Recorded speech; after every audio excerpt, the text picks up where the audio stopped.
As soon as I woke up, I asked her for my chart. Um, I knew what was going on, and I wanted to see, you know, where exactly it was, and try to investigate that. And she looked at me and quizzically, and she just was saying, "Why? Is something wrong?" And I said, "Yes, I have cancer." Hi, everybody. I'm James. I'm a stage 3C/4 rectal cancer survivor that was diagnosed in 2003.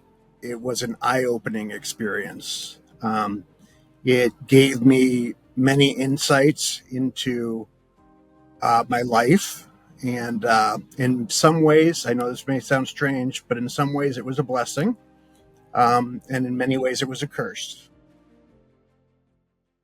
First symptoms I experienced, I had experienced occasional rectal bleeding for a few years before the summer of 2003. But in the summer of 2003, it became progressively worse. My PCP had told me that it was hemorrhoids, and I believed it, and I carried on with my life. Um, but I just felt in my gut the summer of 2003 that something was wrong. So I decided to self-refer to a gastroenterologist. He assured me that things were probably okay as well, but he wanted to make certain, just to be safe, he said, let's do a colonoscopy. Um, so proceeded with the colonoscopy. It was brutal waiting, the few weeks between the appointment in August with the gastroenterologist um, and the colonoscopy in September of 2003. But the day finally arrived, and I got to the colonoscopy. Everything went smoothly. I've been in pharmaceutical and surgical sales in the past, and had been in many different procedures, um, and you know knew what they were all about. Knew what a healthy colon looked like. Knew what a diseased colon looked like. Um, and They took me back. I made contact with the pre-op nurse, and they explained to me what the procedure was going to be, and she brought me back there. They brought me back into the uh, diagnostics room, in the colonoscopy room, and they did the colonoscopy. They put me under with propofol, so I didn't feel a thing. Many people think that it's going to be some horrific experience, but it's not. It's a piece of cake. I speak from somebody who's had many of these before. Um, so they took me back, had the colonoscopy. They had already, well, actually, they hadn't. I woke up at the end of it, at the end of the colonoscopy, while the gastroenterologist was discussing with another doctor, looking at the pictures on the screen from my recent colonoscopy, and I could immediately see the diseased colon, the tumor there, and I said to him, "Oh, doc, where are we looking exactly?" And he quickly quieted me, and said, instructed the anesthesiologist to put me back to sleep. I woke up, a little while later, an hour later, in the post-op room. Had the same nurse in the post-op.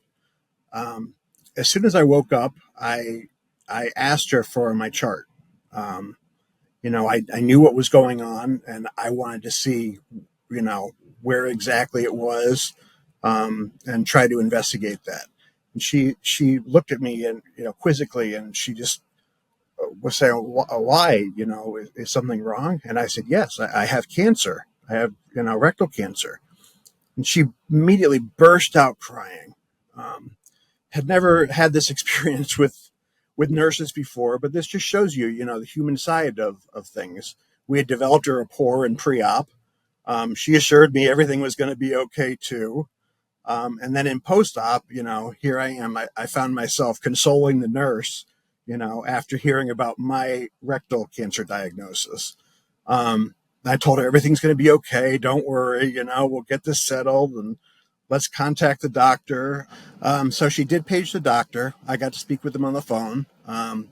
But he had already left the hospital, and told me to call his office tomorrow because it was already by the end of the day. Call his office tomorrow, schedule an immediate appointment to get me in. The following day after that, I get a call on my cell phone from the surgeon, and he said, "Why haven't you called the office? We need to see you immediately." And he told me, "James, this is extremely serious," and kind of shocked me back into it a little bit, and said, "You need to focus on your health and health priorities, number one, your family, number two, and work comes number three, right now. And so we need to see you in the office immediately to assess this further, to see exactly how far it's spread." Um, so yeah, I got a little yelling at from the surgeon, which I needed to kind of snap me into action again, and that was all that I needed, to refocus my attention to the cancer and to survival, going back into survival mode. Initially, it was stage 3B. Um, they did not know that there was significant lymph node involvement until after my surgery. As far as treatment goes, they put me on a rigorous program. Since I was only 31 at the time, they said that I was so young, they really wanted to hit this hard, was what they said, their exact quote there. Um, so the oncologist took a very aggressive approach. Um, I did chemo radiation. I had my little fanny pack at home, administering the chemotherapy directly to my port, which I didn't mention. That was my first surgery that I had, was to install the port, so that I could receive chemotherapeutic agents.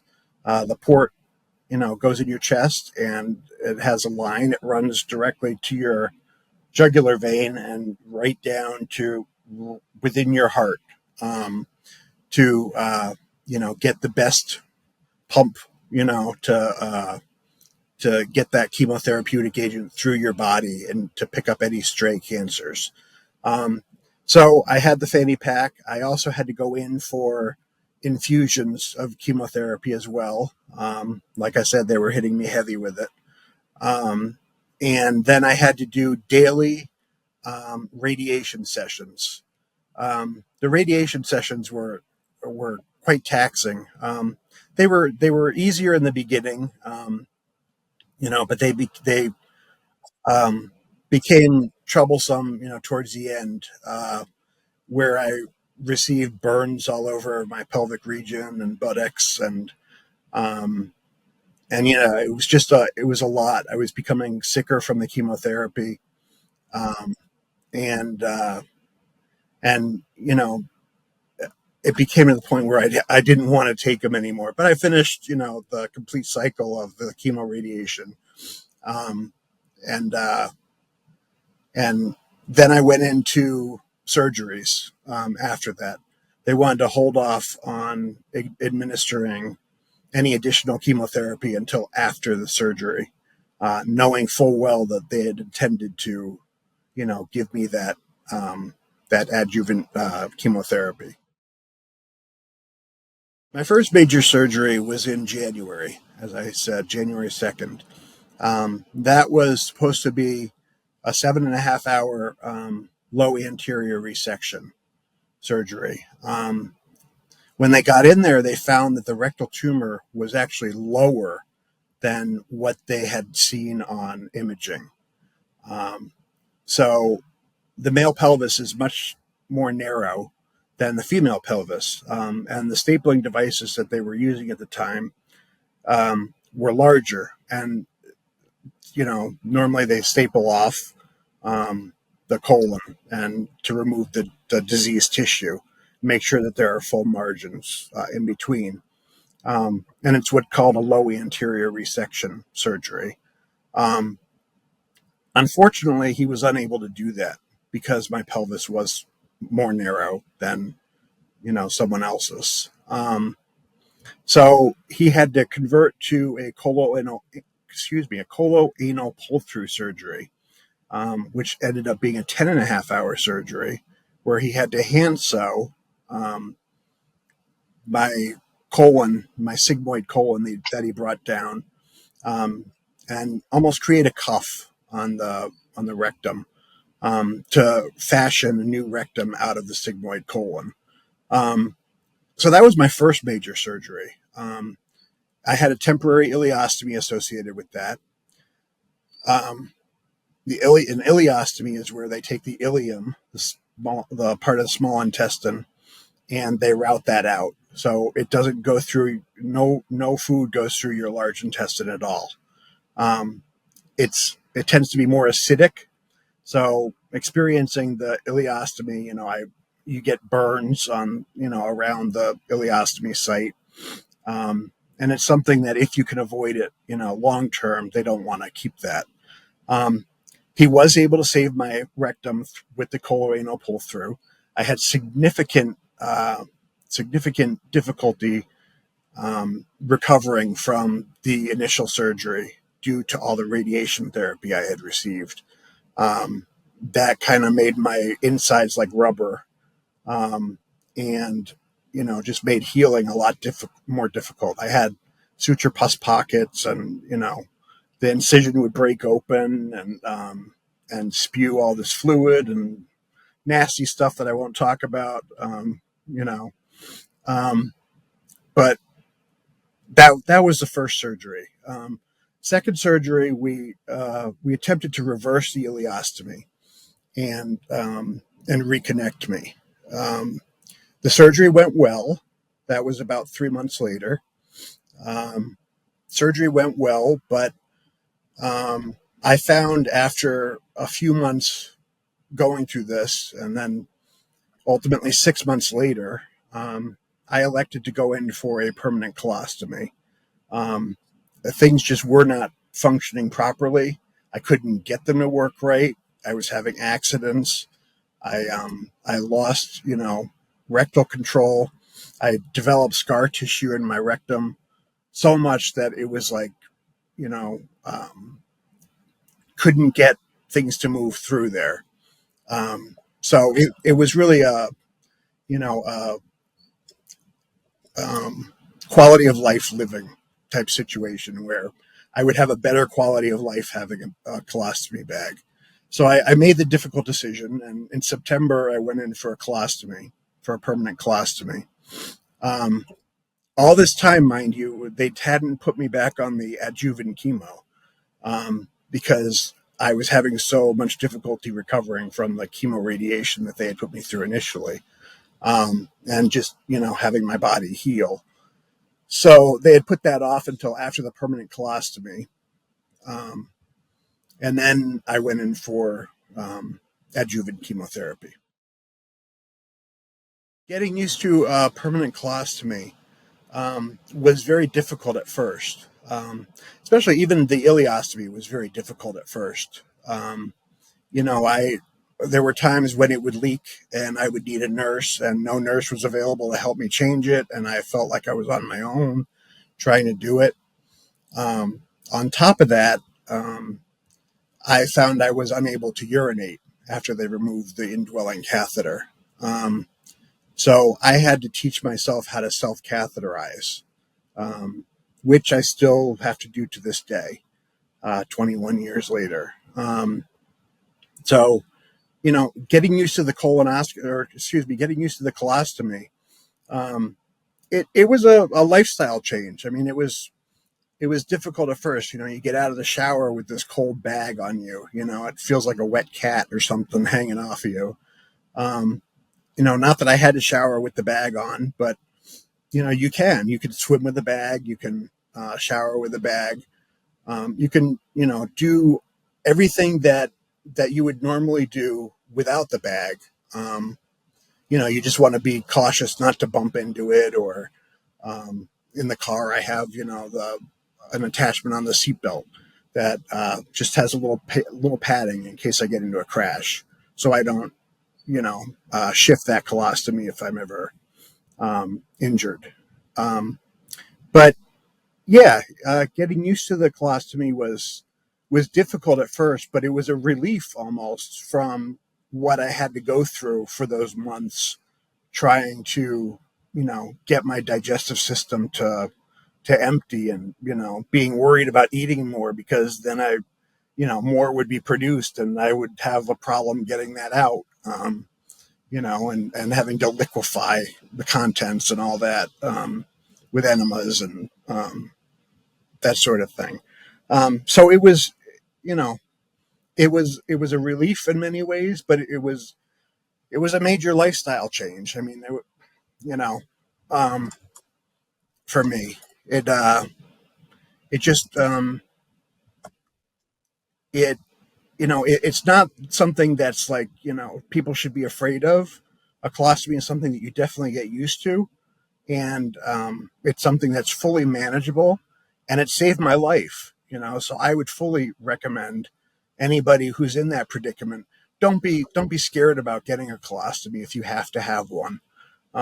They're not the worst things in the world to have, and they will save your life.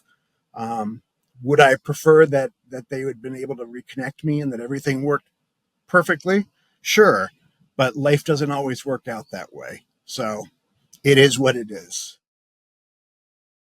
I was not found NED, or no evidence detected of disease, um, until after I went through aggressive chemotherapy in the fall with my colostomy. Um, During the initial surgery, they had removed 10 lymph nodes and found that despite all the chemo radiation I had received and the fact that it worked so well to shrink that tumor down, to make resection easier, I still had 8 out of 10 positive lymph nodes where there was actual live cancer cells, still in the lymph tissue. On top of that, they noted a spot on my liver. So that's why I say I'm 3C, because I was upgraded to a 3C at that point. Um, and they told me that I was on the verge of a 4, because they weren't sure if that spot on the liver was just a spot, um, or if it was something else, that more nefarious that might turn into metastatic cancer. But it had already broken through and was in the lymph system. Um, so they were very worried. Um, I I went through the second round of chemotherapy, or the first round of chemotherapy officially without radiation, um, and that was extremely difficult.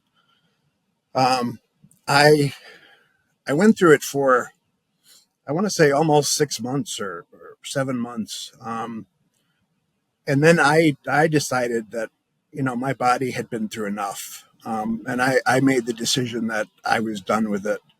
Um, that I felt that it was doing me more harm than good. Here I am, 21 years later, and I have not had a recurrence. Knock on wood. You never know if something might come back. Having all that radiation therapy can always trigger some other form of cancer. Um, and I do still live with chronic pain, chronic fatigue, but it's manageable. I still live my life now, and it's different than it was before, but I've had to adjust to the new normal. So, um, which is something that we as humans are we fear the adaptation, or the change, to be able to adjust to something, but our bodies are actually very quick to change, and adjust to these new normals. So the only thing that I catch myself on sometimes is, my brain will go back to pre-cancer treatment, um, and will think that I can do more than what my body is capable of doing now, especially as I get older too. That, getting old isn't easy. But having cancer, and, significant cancer, and then getting older is even worse. Um, so, all the radiation that I had caused premature osteoarthritis in my hips, and my lower back. Um, so that's where some of the pain comes from. I still have rectal pain. They don't know why, but it's still there, but there's no evidence of disease.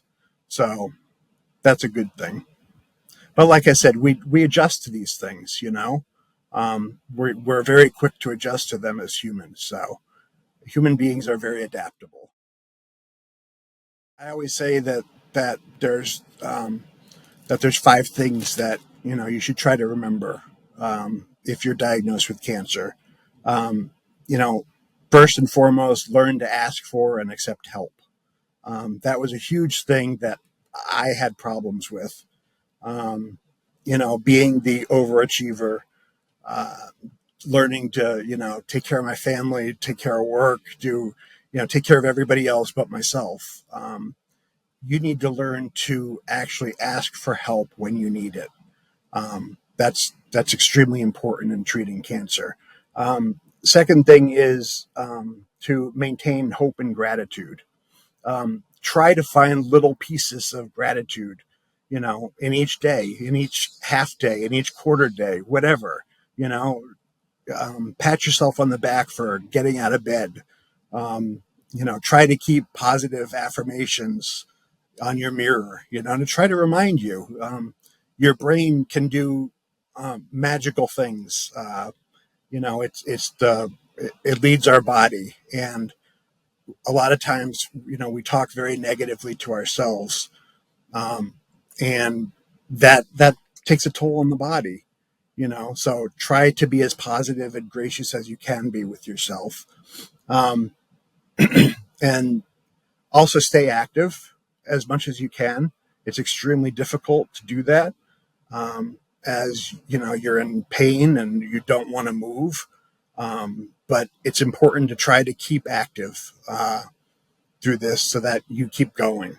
Um, the fourth thing that I always recommend is that you're always going to have setbacks. You're human, and humans have setbacks.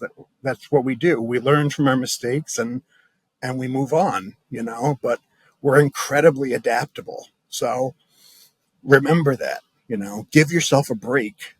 Again, part of giving yourself grace. And then the last thing is to try to maintain positivity and a connection with other people around you who are going through similar things to what you're going through. There's nothing like talking to, and back in 2003, there wasn't nearly as much of this as there is today, where there are Facebook groups available, or other groups on social media that you can join that are specific to cancer survival, and where you can just talk and just hear other people's take on how they're handling it. And building that community, building that connection is something that will keep you going and keep you fueled. The one message that I want people to hear um, probably would be to not give. Um, that again, I hate to keep saying it, but our bodies are so adaptable. And, you know, yes, you will change. You will have a new normal, but it's not the end of the world. It's like you can get used to anything. And I know, of course, you're going to yearn for the way that your body used to be sometimes. Um, but, you also realize that there are new experiences to have. It's almost like when a person goes blind or whatever, their other senses become heightened. That's something that I kind of see in cancer survivors as well. They develop these other things that they never would have known about had they not gone through cancer. They find their new callings in life. They develop new relationships. You know um, they move on. They're able to face their mortality and punch it right back and and say, no, I'm not ready now. And and be able to keep living, and keep going.